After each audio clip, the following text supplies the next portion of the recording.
मेरा नाम नैतिक है। ये बात बीते 15 सालों पुरानी है, जब मैं जवान लड़का हुआ करता था। ये दुनिया ऐसी है, यहाँ पर आपकी एक छोटी सी गलती को भी बड़ा सा पाप बना दिया जाता है और आपके बुरे समय में आपको उनकी सजा मिलती है। मेरे साथ भी कुछ ऐसा ही हुआ था। कहते हैं कि ऊपर वाला माफ कर देता है, लेकिन लोग माफ नहीं करते। दिल को सुकून नहीं मिलता, लोग जीने नहीं देते और कुछ गलतियां हमसे ऐसी हो जाती हैं जिनका पश्चाताप हम कितना भी चाहकर कर लें, मगर कुछ भी पॉसिबल नहीं होता। ऊपर वाले को राजी करने के लिए मैंने अपनी जिंदगी का एक ऐसा कदम उठा लिया था जो मेरे लिए उस बंद कमरे के अंदर मौजूद था। मैं खुद को कोस रहा था कि मैंने ये सब क्यों किया, लेकिन मुझे सिर्फ उन गुनाहों के बारे में पता था जो मैंने किए थे, जो मुझे सुकून लेने नहीं दे रहे थे। मुझे पता था कि मेरे सामने जो बैठी है वो एक ऐसी औरत है जिसके साथ कोई भी इंसान आसानी से रहना नहीं चाहेगा। मैं भी उसके साथ एक घंटा भी नहीं गुजार सकता था। शायद उसे कोई कूड़ा उठाने वाला भी अपनी जिंदगी में जगह नहीं देता। अब मुझे उसके साथ पूरी जिंदगी गुजारनी थी, लेकिन मैंने ये सब कुछ अपने दिल को सुकून पहुंचाने के लिए किया था। मैं धीमे धीमे कदमों से कमरे के अंदर गया था। देखा तो वो बिस्तर पर घूंघट डालकर बैठी हुई थी। मैं उसके करीब जाने की हिम्मत कर रहा था। मेरा तो दिल भी नहीं चाह रहा था कि मैं उसका घूंघट उठा लूं। पूरे कमरे में अजीब सी बदबू फैल चुकी थी और अब शायद ये बदबू मेरी जिंदगी और मेरे भाग्य का हिस्सा बन चुकी थी। पता नहीं ये मुश्किल रास्ता मैंने अपने लिए क्यों चुना था। पता नहीं मैं उस रास्ते पर कैसे चलता, लेकिन जैसे ही मैंने अपनी पत्नी का घूंघट उठाया तो मुझे एक जोरदार झटका लगा था, जैसे मुझे कोई जोरदार हार्ट अटैक आने वाला हो, क्योंकि वो तो बहुत ही ये कहानी मेरी जिंदगी के उन पापों की है जो मेरे कैरेक्टर को साफ जाहिर करते हैं। कहते हैं कि पैसा इंसान की पहचान को बदल देता है और मेरी जिंदगी इस बात का जीता जागता सबूत है। मेरे पास बहुत सारा पैसा था। मेरे पिता शहर के एक बड़े बिजनेसमैन थे। जब वो दुनिया से चले गए तो मैं उनके पैसों पर ऐश करने लगा। दोस्तों के साथ शराब पीता, बार क्लब में जाता, दोस्तों के साथ हमेशा कहीं ना कहीं ट्रिप पर जाता रहता। यहाँ तक कि मैंने लड़कियों से भी दोस्ती कर ली थी और मैं लड़कियों का गलत इस्तेमाल करने लगा था। मेरी इस दौलत ने मुझे घमंड और एटीट्यूड की दुनिया में धकेल दिया था, जहाँ ऐशो आराम ही सब कुछ लगता है। पहले पहले तो मुझे महंगी गाड़ियां रखने और कीमती कपड़े पहनने का बहुत शौक था, लेकिन फिर धीरे धीरे अपनी डिमांड्स के हाथों में मजबूर हो गया। ये डिमांड्स मुझे ऐसे रास्ते पर ले आई जहाँ झूठ, धोखा, बेवफाई जैसी चीजें मेरे लिए मामूली सी बन गई थी। लड़कियों को धोखा देना, उनका दिल दुखाना, उनकी इज्जत के साथ खेलना मेरे लिए आम सी बात हो गई थी। ये पाप मुझे किसी कामयाबी की तरह लगता था, लेकिन हकीकत में तो ये सब कुछ मेरे दिल को छन्नी कर रहा था। मैं अपने माता पिता का इकलौता बेटा था। पिताजी के मरने के बाद मेरी जिंदगी पहले से और भी ज्यादा खुशहाल गुजरने लगी थी, क्योंकि मेरी मम्मी मुझसे बहुत प्यार करती थी। बचपन से लेकर अब तक उन्होंने कभी मुझे किसी चीज के लिए रोक टोक नहीं की थी। पापा हमेशा मुझे रोक टोक करते रहते थे, क्योंकि अपना बिजनेस वो खुद संभालते थे और उन्हें पैसे की अहमियत थी, लेकिन मैं उनका पैसा पानी की तरह बहाया करता था। पापा के मर जाने के बाद मम्मी ने उनका बिजनेस संभाल लिया। हालांकि पापा के मरने के बाद ये जिम्मेदारी मेरी थी। मैं जवान था, चाहता तो अपने पापा का बिजनेस संभाल सकता था। मैंने ऐसा नहीं किया। मैं अपने आप को किसी जिम्मेदारी में बांधना नहीं चाहता था। मैं खुलकर अपनी जिंदगी जीने वालों में से था, इसलिए मुझे किसी की रोक टोक बहुत बुरी लगती थी। मम्मी मुझसे कुछ नहीं कहती थी और अभी भी वो मुझसे कुछ नहीं कह सकती थी, क्योंकि वो पापा का बिजनेस संभालने में इतनी बिजी हो गई थी कि अब उनका बहुत ही कम अपने बेटे पर ध्यान जाया करता था। जब वो घर आती तो मैं उन्हें मिलता ही नहीं था, और जब मेरा उनसे सामना होता तो वो मुझसे ज्यादा बात नहीं करती थी। बस जिंदगी इसी तरह से गुजर रही थी। मैंने न जाने कितनी लड़कियों को अपने प्यार के जाल में फंसाया था, उनके साथ गलत करके उनको छोड़ दिया था। मेरे पास पैसे की कोई कमी नहीं थी। मैं पैसों से भी शरीर की हवस पूरी कर लिया करता था, लेकिन कुछ ऐसी लड़कियां होती थी जो मुझे पसंद आ जाती थी तो मैं उनको अपने प्यार के जाल में फंसा लिया करता था, और जो मेरी बातों में नहीं आती थी फिर मजबूरन मुझे उनको उनके साथ जबरदस्ती करनी पड़ती थी, जिसकी वजह से मैं कई बार जेल तक पहुंच चुका था। लेकिन पैसे की ताकत इतनी होती है कि वो आरोपी को सही और सही इंसान को आरोपी साबित कर सकता है। हर बार मुझे मेरी मम्मी बचा लिया करती थी। वो हर बार मुझे वार्न किया करती थी कि आगे मैं तुम्हें नहीं बचाऊंगी, लेकिन वो मेरी माँ थी, मुझे तकलीफ में कैसे देख सकती थी, इसलिए मजबूरन मुझे जेल से छुड़ाकर ले ही आती थी। मेरी जिंदगी बहुत मस्त गुजर रही थी, मुझे किसी चीज की टेंशन नहीं थी। लेकिन एक रात मेरी जिंदगी में ऐसी आई थी जिसने मुझे अंदर तक झंझोड़ कर रख दिया था। वो लम्हा मेरी जिंदगी का एक ऐसा लम्हा था जिसमें मैं अपनी जिंदगी की गहराई में खो चुका था। मेरी मुलाकात सोनिया नाम की एक लड़की से हुई थी। मैं जिस कैफे में गया हुआ था वहां पर सोनिया अपने कॉलेज के कुछ फ्रेंड्स के साथ एंजॉय करने के लिए आई थी। वो मेरे ही सामने वाली टेबल पर बैठी हुई थी। मुझे वो बहुत सुंदर और प्यारी लगी थी। मेरा उस पर दिल आ गया था और हर बार मेरा जिस भी लड़की पर दिल आ जाता था मैं उसे इस्तेमाल किए बिना छोड़ता नहीं था। इसलिए मैंने सोनिया को जैसे तैसे अपने प्यार की जाल में फंसाने की कोशिश की। वो बड़ी ही सीरियस किस्म की लड़की थी। बड़ी मुश्किल से मैंने उसे पटाया था। हाँ, मगर वो मेरी दीवानी हो चुकी थी। फिर वक्त आ गया था कि उसे इस्तेमाल किया जाए। इसलिए मैंने उसके साथ अकेले में एक डेट रखी थी। हालांकि वो मुझसे अकेले मिलने में बहुत डर रही थी, लेकिन प्यार में पड़ जाने वाली लड़कियां अक्सर बेवकूफ़ी दिखाती हैं और लड़कों की बात आसानी से मान लेती हैं। मेरे बुलाने पर सोनिया मुझसे मिलने के लिए आ गई थी, मगर वहां मैंने उसके साथ वो किया जिसकी उसे उम्मीद भी नहीं थी। और सुबह होते ही मैं उसे छोड़कर चला गया था। उसके बाद मैंने अपना वो नंबर ही बंद कर दिया था जिस नंबर से मैं उससे बात किया करता था, और ना ही कभी मैंने उससे दोबारा मिलने की कोशिश की। सोनिया एक ऐसी लड़की थी जिसके साथ ये सब कुछ करने में मुझे काफी समय लग गया था, लगभग 6 महीने का समय। वरना ज्यादातर लड़कियां 1 या 2 महीने में ही मेरे दिल से उतर जाती थी। सोनिया के साथ वक्त गुजारने के लिए मुझे इतना समय लग गया, लेकिन उसकी खूबसूरती ने मुझे उसका दीवाना कर दिया था। उसके साथ ये सब कुछ करने के लिए ना जाने मैंने क्या क्या किया। वो मुझसे बहुत अट्रैक्ट हो गई थी। शायद वो मुझसे मोहब्बत करने लगी थी, लेकिन मेरे दिल में उसके लिए मोहब्बत जैसा कुछ भी नहीं था। मेरी जिंदगी में वही नहीं बल्कि ना जाने कितनी लड़कियां आ चुकी थी, इसलिए मुझे किसी भी लड़की से मोहब्बत नहीं हुई थी। मगर सोनिया एक ऐसी लड़की थी जो इस सब को बहुत सीरियस ले गई थी। उसने जब मुझसे बात करने की कोशिश की तो मैंने उससे बात नहीं की, पर मैंने उससे दूरी बना ली थी। वो समझ गई थी कि मैं उसके साथ बेवफाई कर चुका हूँ। उसने मुझे हर जगह तलाश किया, मगर मैं उसे कहीं भी नहीं मिला, क्योंकि मैं हर बार हर लड़की से अपनी पहचान बदलकर मिला करता था और अपना नाम भी बदल लिया करता था। इसलिए मैं किसी भी लड़की के लिए एक जैसा नहीं था। काफी वक्त ऐसे ही गुजर गया था। आखिरकार एक दिन मेरा सामना सोनिया से ही हो गया। उसने फौरन ही मुझे सबके सामने गिरेबान से पकड़ लिया और वह शोर मचाने लगी, कहने लगी कि मैं तुमसे बहुत मोहब्बत करती थी। तुमने मेरे साथ ये सब क्यों किया? तुमने मेरे साथ मोहब्बत का खेल खेला और उसके बाद मेरा इस्तेमाल करके मुझे छोड़ दिया। बताओ तुमने मेरे साथ ऐसा क्यों किया? मैं पुलिस में तुम्हारे खिलाफ कंप्लेंट करवाऊंगी, तुम्हें सजा दिलवाऊंगी। मैंने सबके सामने उसे जोर से धक्का दिया और कहा कि तुम्हें हिम्मत कैसे हुई मुझे हाथ लगाने की? तुम्हारी इतनी औकात नहीं कि तुम मुझे हाथ लगाओ। आखिर तुम हो कौन? एक मामूली सी लड़की। तुम मेरा सामना करोगी? मैं इस शहर के सबसे बड़े बिजनेसमैन का बेटा हूँ। मेरे पास बहुत पैसा है। तुम्हारे जैसी न जाने कितनी लड़कियां मेरे इर्द गिर्द घूमती रहती हैं। आइंदा मेरे सामने आने की कोशिश भी मत करना, वरना बहुत ही पछताओगी। मेरी उस धमकी और मेरी बेवफाई को सोनिया ने अपने दिल से इस तरह लगा लिया था कि अगले ही दिन मुझे उसकी मौत की खबर मिली। पता चला कि उसने सुसाइड कर ली है। सोनिया की फैमिली में तो कोई नहीं था। वो एक स्टूडेंट थी और अपनी छोटी बहन के साथ एक फ्लैट में रहती थी। जब मुझे सोनिया की मौत के बारे में पता चला तो मेरे दिल पर एक गहरा सदमा पहुंचा था। सोनिया ऐसी लड़की थी जिसके साथ मेरा दोबारा से टकराव हुआ था, वरना किसी भी लड़की से दूर जाने के बाद मेरी उस लड़की से मुलाकात दोबारा नहीं होती थी। मुझे सोनिया की मौत का बेहद अफसोस था और सबसे ज्यादा अफसोस इस बात का था कि उसकी मौत की वजह मैं हूँ। उस रात मुझे नींद नहीं आई थी, मगर मेरी आंख लग भी जाती तो सोनिया मेरे सपने में आ जाती थी और बस यही कहती थी कि मैं तुमसे बदला जरूर लूंगी। तुमने मेरे साथ बहुत गलत किया। मेरी मौत तुम्हारी वजह से हुई है। उसका इस तरह से मेरे सपने में आकर मुझे डराना, मुझे धमकी देना मुझे बहुत सता रहा था और मैं बहुत दुखी हो गया था। मुझे अपनी गलती का एहसास होने लगा था।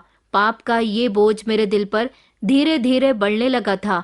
बस उसके बाद से मैंने सारे ही गलत कामों से मुंह फेर लिया, क्योंकि सोनिया की मौत का सदमा मेरे दिल पर इतना गहरा लग चुका था कि मुझे अपना किया एक एक पाप याद आने लगा था। और हर रात सोनिया मेरे सपने में आकर मुझे धमकी दिया करती थी। ये सबसे ज्यादा डरावनी बात थी।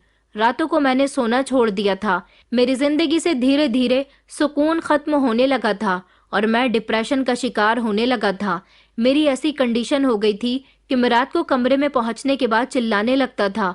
मम्मी मुझे संभालने आती थी और यही समझाया करती थी कि ये सब तुम्हारे बुरे कर्मों का नतीजा है। अभी भी समय है, सुधर जाओ, कि कहीं ऐसा न हो कि तुम अपने पापों का पश्चाताप करना चाहो और तुम्हारा पश्चाताप तुम्हें एक ऐसी गहराई में पहुंचा दे जहां से वापस निकलने का कोई रास्ता ही न हो। मुझे किसी भी तरह से सुकून चाहिए था और सुकून मुझे कहीं भी नहीं मिल रहा था।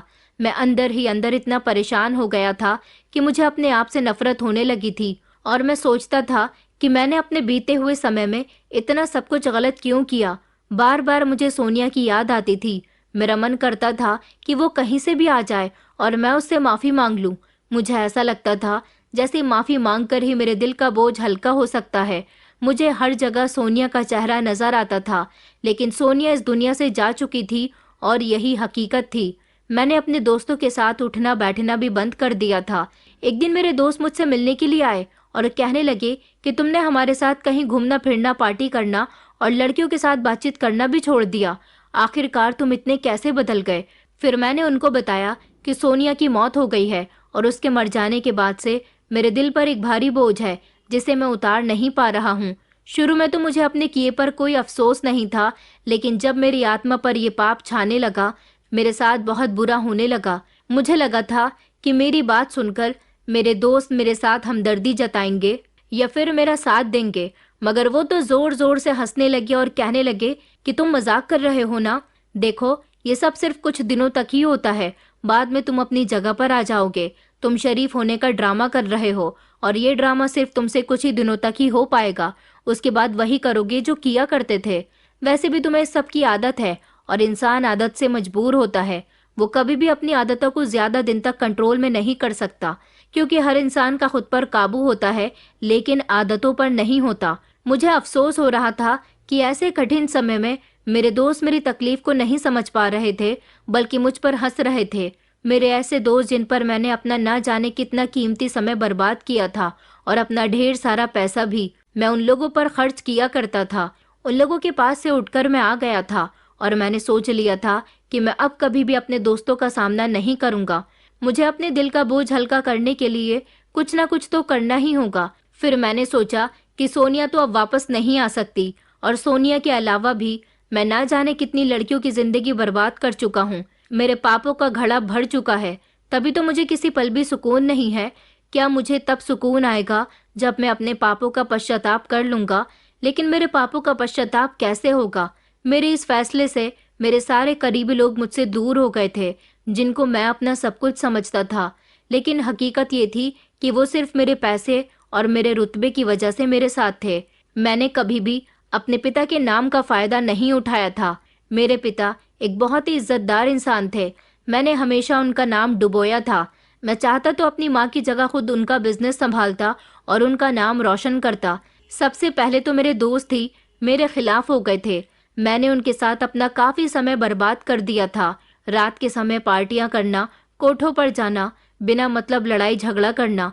मेरे पैसे और नाम का वो लोग खूब फायदा उठाया करते थे। अब जबकि मैं बदल गया था और मैंने उन लोगों के साथ उठना बैठना भी बंद कर दिया था, तो उन्हें मेरा ऐसा रूप पसंद नहीं था। वो लोग मुझे पहले जैसा ही ठीक समझते थे।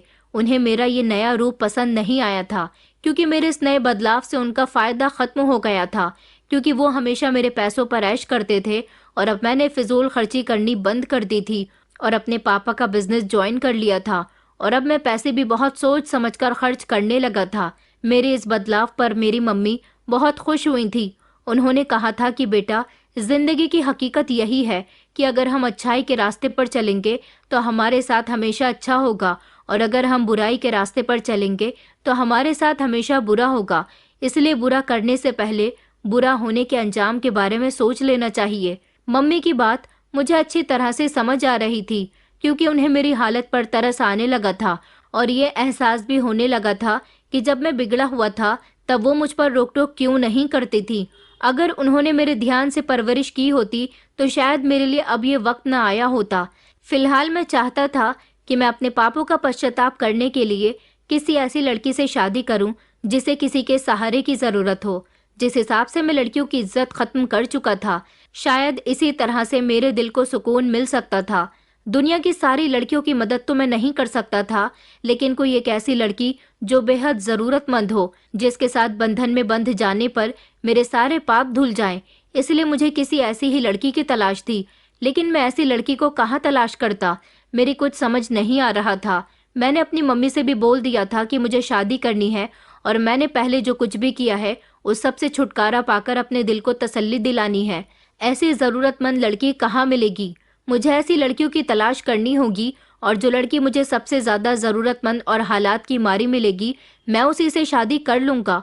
मगर मैं उससे ज़बरदस्ती की शादी नहीं कर सकता। ऐसी लड़की से शादी मेरी तभी होगी जब वो अपनी मर्जी से मुझे एक्सेप्ट करेगी। मैंने सोचा कि मुझे ऊपर वाले पर भरोसा रखना चाहिए, और जिस अच्छे काम के बारे में मैं सोच रहा हूँ इसकी शुरुआत मुझे कर देनी चाहिए। इसलिए अब मैं ऑफिस जाते समय और वहां से आते समय रास्ते में नजर रखता हुआ आता था कि कहीं तो मुझे कोई ऐसी लड़की मिल जाए। यह रास्ता आसान नहीं था, लेकिन मैं इस काम को अंजाम देने के लिए अपनी नई जिंदगी की तरफ बढ़ रहा था। मैंने अपनी मम्मी से भी कहा था कि मेरे लिए ऐसी लड़कियों को तलाश करो जो सबसे ज्यादा गरीब हों, सबसे ज्यादा जरूरतमंद हों, जिसके साथ मैं अपनी गलतियों को सुधार सकूं। मम्मी कहने लगी कि बेटा ठीक है, मैं ध्यान रखूंगी। अब मम्मी घर में रहने लगी थी और मैं ऑफिस जाकर काम संभालने लगा था। न जाने क्यों अब मुझे ऑफिस जाकर काम करने पर एक अजीब सा सुकून मिलता था।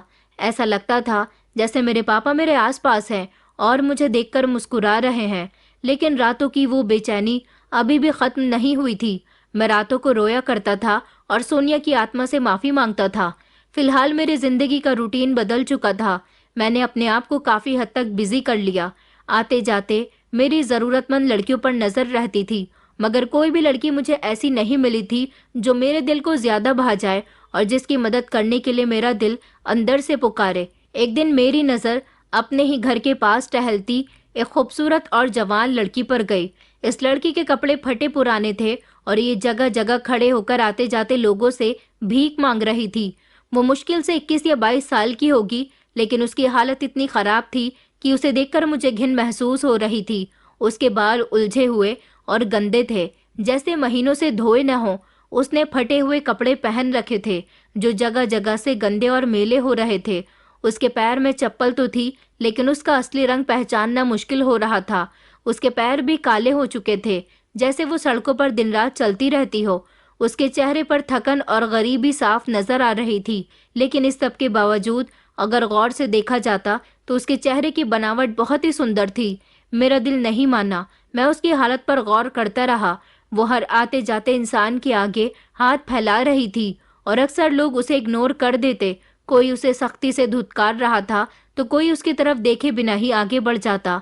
मुझे याद आया कि क्या यही वो लड़की तो नहीं जिसको मैं काफी समय से तलाश कर रहा हूँ? क्या यही वो लड़की तो नहीं जो मेरे पापों का पश्चाताप बन सकती है? इसे सच में मेरी मदद की जरूरत है। मेरे दिल में ख्याल आया कि शायद यही वो वक्त है जिसका मुझे इंतजार था। ये लड़की मेरी मदद कर सकती है, लेकिन मैं इससे कैसे बात करूं? क्या वो मुझे समझ पाएगी? क्या वो मेरी मदद एक्सेप्ट करेगी? ये सवाल मेरे दिमाग में घूम रहे थे, लेकिन मैंने फैसला कर लिया था कि मैं उस लड़की के बारे में और ज्यादा जानकारी निकालने की कोशिश करूंगा। मैं उसी समय गाड़ी से बाहर निकला और उसको मैंने अपनी जेब से निकालकर कुछ पैसे दिए। वो पैसे देखकर ऐसे खुश हो रही थी जैसे न जाने कब से उसने पैसों की शक्ल नहीं देखी थी। उसने मुझसे कुछ नहीं कहा, वो हंसते हुए आगे बढ़ गई थी। अगले दिन फिर से मैंने उस लड़की को अपने घर के आगे टहलते हुए देखा और फिर से मैंने उसे पैसे दिए, लेकिन वो लड़की बस खामोश खामोश थी। मेरे दिमाग में अजीब सी कंफ्यूजन चल रही थी। मैं इस लड़की को लगातार देखता रहता था। उसकी हालत मेरी आंखों के सामने घूमती रहती थी। एक दिन मैंने उस लड़की से बात करने का फैसला कर ही लिया। जब मैं अपने घर में मौजूद था और वो अचानक ही हमारे घर के गेट पर भीख मांगने के लिए आ गई थी। शायद वो मुझे पहचान गई थी और ये भी समझ गई थी कि ये मेरा घर है। मैं उसे हर बार पैसे दे दिया करता था, इसलिए वो ज्यादातर मेरे घर के गेट पर आने लगी थी। मैंने माँ को उस लड़की के बारे में बताया और कहा कि मैं इस लड़की से शादी करना चाहता हूँ। मम्मी मेरी बात सुनकर कहने लगी कि बेटा, तुम पागल हो गए हो क्या? इस लड़की से तुम शादी करोगे? तुम बदल गए हो, ये बात ठीक है, लेकिन समाज में हमारी कोई इज्जत है। हमारे रिश्तेदार हैं, हमारे दोस्त हैं, मिलने वाले हैं।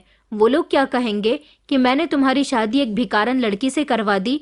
और तुम्हें नहीं पता कि ये लड़की भीख मांगने के साथ साथ गूंगी भी है, ये बोल नहीं सकती। मम्मी की बात सुनकर मुझे हैरानी हुई थी। ये बात तो मुझे पता ही नहीं थी कि वो बोल नहीं सकती। मैंने दिल में ठान लिया था कि अब तो मैं इसी लड़की से शादी करके रहूंगा, क्योंकि ये बेचारी बोल भी नहीं सकती और गरीब भी है। शायद इसका इस दुनिया में कोई नहीं है, तभी तो ये हमेशा मुझे अकेली ही मिलती है। मैं इससे शादी करूंगा, इसे सहारा दूंगा, अपना नाम दूंगा, इससे अपने दिल का भी हाल बयान कर लूंगा। मेरी हालत के बारे में सुनने के बाद शायद ये किसी को कुछ ना बता सके। मैंने इस लड़की से शादी करना अपनी जिंदगी का असल मकसद बना लिया था और सोच लिया था कि कुछ भी हो जाए मैं इससे शादी करके इसकी मदद करूंगा। शायद ये मेरी जिंदगी में शामिल हो जाएगी तो ऊपर वाला और सोनिया दोनों ही मुझे माफ कर दें। इससे अच्छा ऑप्शन और क्या हो सकता है। मैंने अपनी माँ से जिद की कि अब मैं इससे ही शादी करूंगा।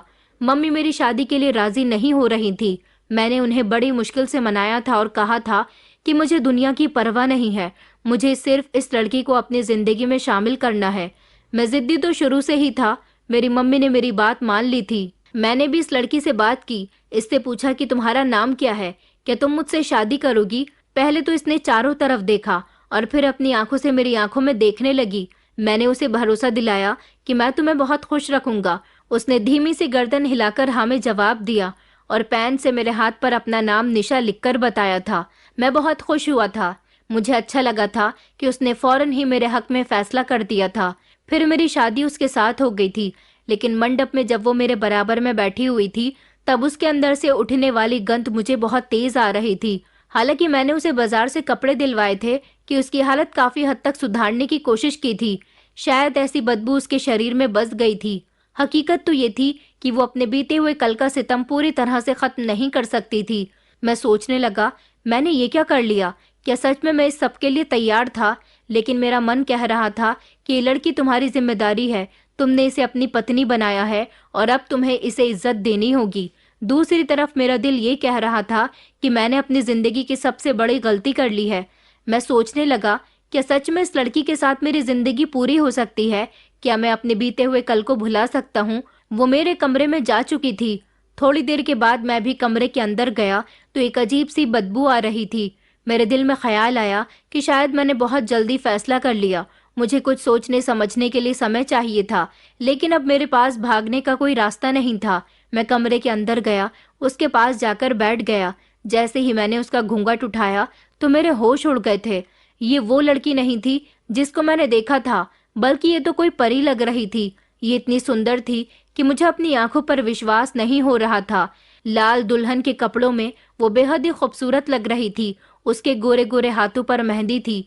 आज वो साफ सुथरी होकर मेरे सामने आई थी, इसलिए मैं उसे पहचान भी नहीं पा रहा था। उसका असली रूप आज मेरी आंखों के सामने था। दुनिया की थकन और रुसवाई ने उसे मेला कर दिया था। वो मेरी तरफ बड़ी अजीब नजरों से देख रही थी। उसे देखकर न जाने क्यों मेरी आंखों में आंसू आ गए थे। मेरी हिम्मत नहीं हो रही थी कि मैं उसे हाथ लगाऊं। ऐसा लगता था जैसे अगर मैंने अपना हाथ उस पर लगा दिया तो ये मेली हो जाएगी। वो लगातार मुझे देख रही थी। उसने मेरे हाथ पर अपना हाथ रख दिया, मगर मैं उसे हाथ नहीं लगाना चाहता था। ना जाने क्यों मुझे सोनिया और बाकी सारी लड़कियों की याद आ गई और मैं फूट फूट कर रो दिया। मैंने उसे वो सब कुछ बता दिया जो मैं अपने बीते हुए कल में कर चुका था। मैं उसके आगे हाथ जोड़कर माफी मांगने लगा और कहने लगा कि तुमसे शादी मैंने इसीलिए की है ताकि मैं अपनी गलतियों को सुधार सकूं, तुम्हें सहारा दे सकूं। मुझसे तुम्हारे लिए जितना हो सकेगा मैं करूंगा। मेरी जिंदगी में सोनिया नाम की एक लड़की आई थी। जिस दिन से उसने आत्महत्या की है उस दिन से ही मुझे एक पल सुकून नहीं मिल रहा।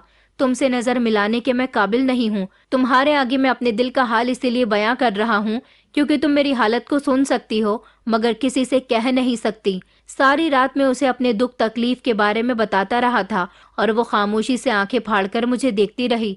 दिन निकला तो मेरी आंखें रोते रोते सूज चुकी थी। मैं अपनी पत्नी के लिए अपने हाथ से नाश्ता बनाकर लाया था। वो तैयार होकर बहुत सुंदर लग रही थी। मैं ना तो उसके करीब जाता था और ना ही उसे गौर से देखता था। न जाने क्यों मेरा मन उसके करीब होने के लिए तैयार नहीं हो रहा था।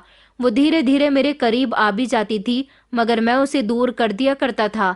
शायद मैं उसके साथ गलत कर रहा था। मैं ऑफिस जाता तो बार बार अपनी माँ से उसके बारे में पूछता रहता था।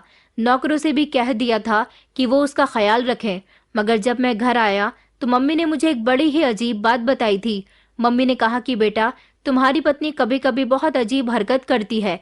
एक दो बार लगता है जैसे तुम्हारी पत्नी किसी से बात कर रही है। मैंने कहा माँ, वो बात कैसे कर सकती है, शायद आपको वहम हुआ होगा। मम्मी कहने लगी कि अच्छा ठीक है बेटा, लेकिन तुम्हारी पत्नी मेरे पास नहीं बैठती, मुझसे बात नहीं करती। मैंने मम्मी से कहा कि मम्मी, वो आपके पास बैठकर क्या करेगी? दो इंसान जब एक दूसरे के साथ बैठते हैं तो आपस में बातें करते हैं, मगर वो तो बात ही नहीं कर सकती। मम्मी कहने लगी कि अच्छा ठीक है। मैंने जैसे तैसे मम्मी को तो समझा दिया था। मैं निशा का ख्याल रखने की हर तरह से कोशिश करता था, मगर मैं उससे दूर रहता था, उसकी बेहद इज्जत किया करता था। लेकिन रात को जब मैं सोने के लिए बिस्तर पर लेटता और मेरी आंखें बंद होती तो मुझे फिर से वही बेचैनी सताने लगती थी। मेरे सपने में सोनिया आया करती थी। मैं घबराकर उठकर बैठ जाता था। निशा समझ नहीं पाती थी कि मुझे क्या हो रहा है, और फिर मैं रो रो कर उसे अपनी पुरानी गलतियों के बारे में बताया करता था। निशा का कोई रिएक्शन नहीं होता था, बस वो आंखें फाड़ फाड़ कर मुझे देखती रहती थी। मगर अजीब बात ये थी कि वो मुझे तसल्ली नहीं देती थी। हमारे घर में आने के बाद उसके रंग ढंग बहुत बदल गए थे। उसने अपने आप को पूरी तरह से बदल लिया था। अगर मैं उसके करीब नहीं जाता था तो वो भी मेरे करीब नहीं आती थी। न मेरे साथ कोई हमदर्दी करती थी, न ही मेरे किसी काम का ध्यान रखती थी। मम्मी हमेशा मुझसे उसकी शिकायतें करती रहती थी, लेकिन फिर भी मैं निशा के साथ हमदर्दी से पेश आता था और अपनी मम्मी से कहता था कि आपको कोई हक नहीं बनता मेरी पत्नी को कुछ भी कहने का। निशा की खातिर मैं मम्मी को भी डांट दिया करता था। मैं बहुत खामोश खामोश सा रहता था। वो बेड पर सोती और मैं सोफे पर सोया करता था। जितना होता उससे दूर रहने की कोशिश करता था। वक्त इसी तरह से गुजरता जा रहा था।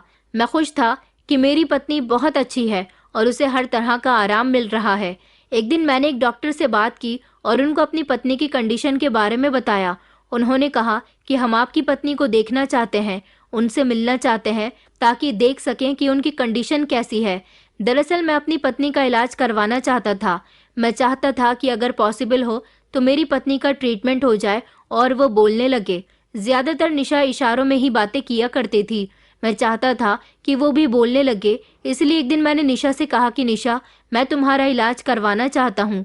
मेरी बात सुनकर निशा चौंक गई और फटी फटी नजरों से मुझे देखने लगी, जैसे वो मुझसे कुछ कहना चाहती हो, लेकिन वो बोल नहीं सकती थी, इसलिए अपनी बात मुझसे कैसे कह सकती थी। हाँ, मगर इशारों में वो मना करने लगी कि मुझे अपना इलाज नहीं करवाना।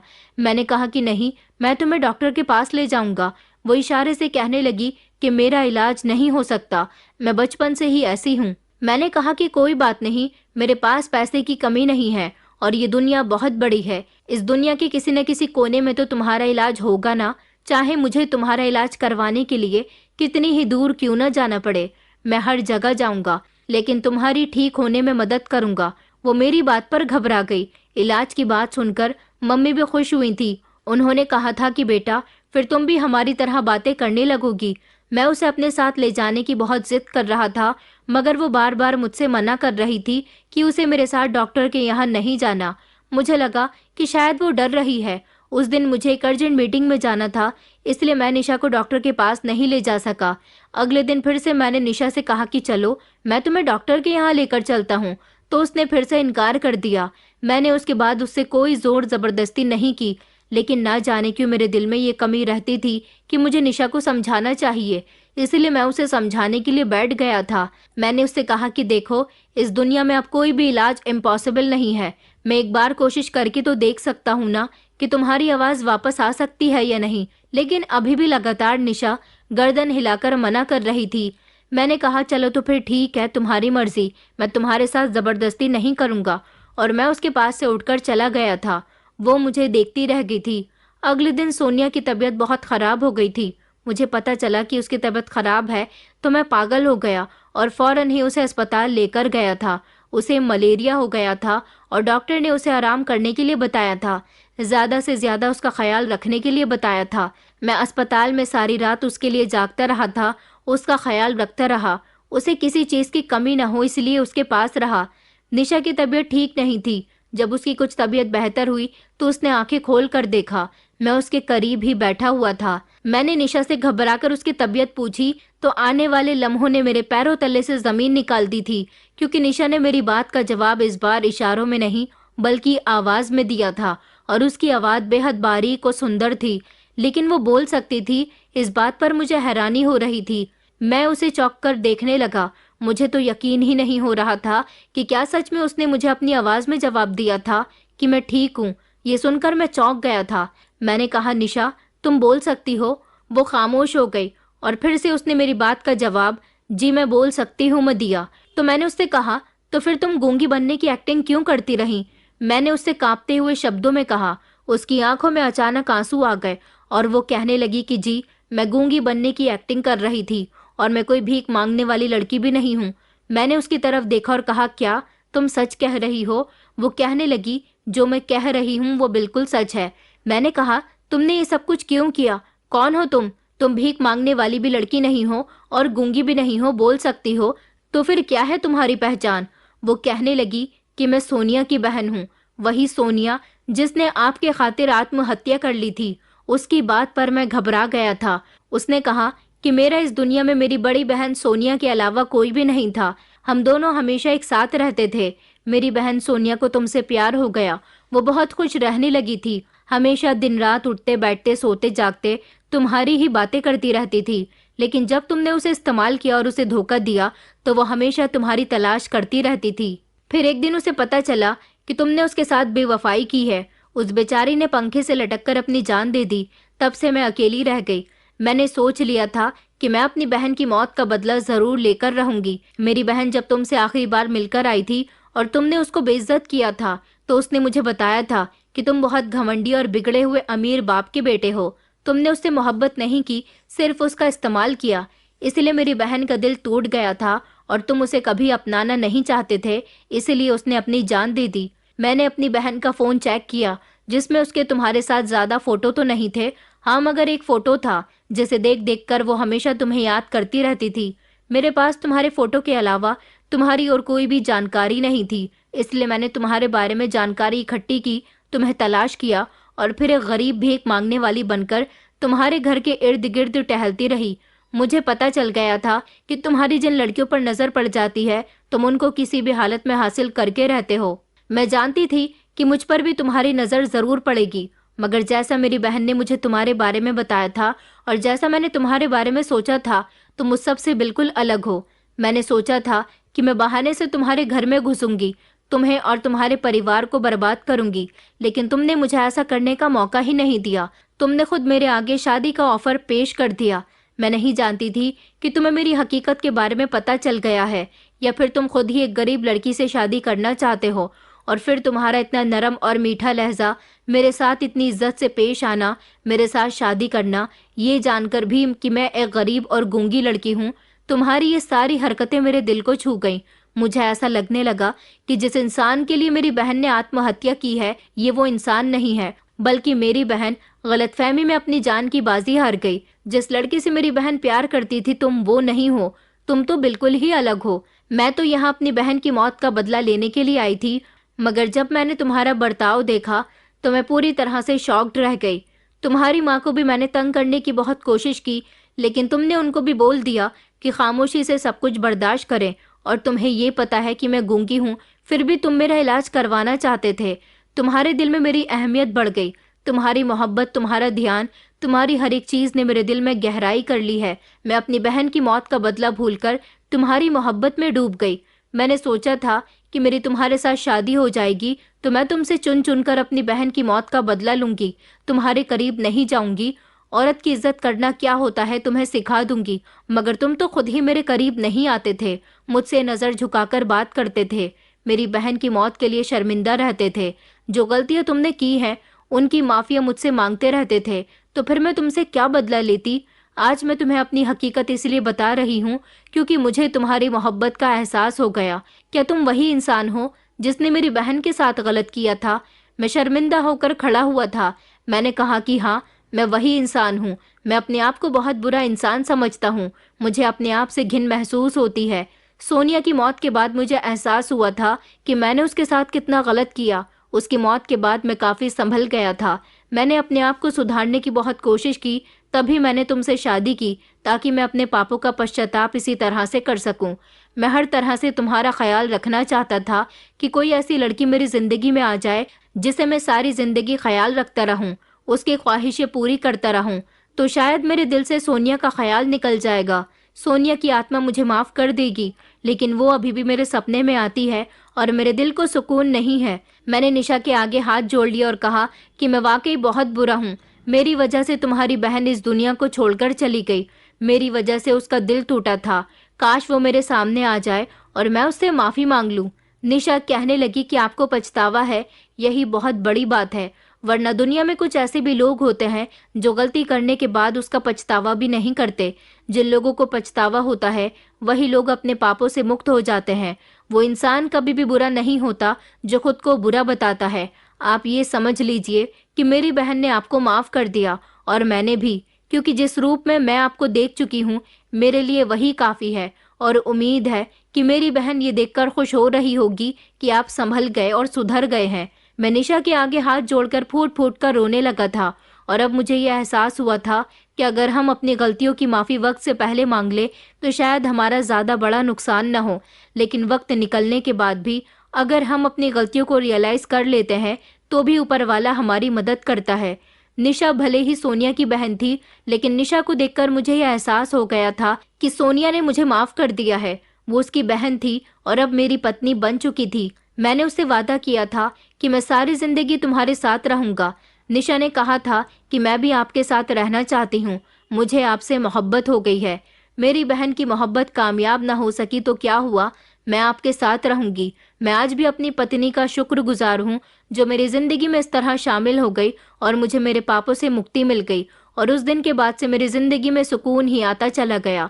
लेकिन कभी मैंने दोबारा वो पाप नहीं किया जो मैं अपनी बीती जिंदगी में कर चुका था। दोस्तों, उम्मीद करती हूँ आपको हमारी कहानी पसंद आई होगी। कहानी पसंद आई है तो वीडियो को लाइक करें, चैनल पर नए हैं तो चैनल को सब्सक्राइब करें और हाँ, नोटिफिकेशन बेल को जरूर दबाएं ताकि अगली अपडेट सबसे पहले आपको मिले।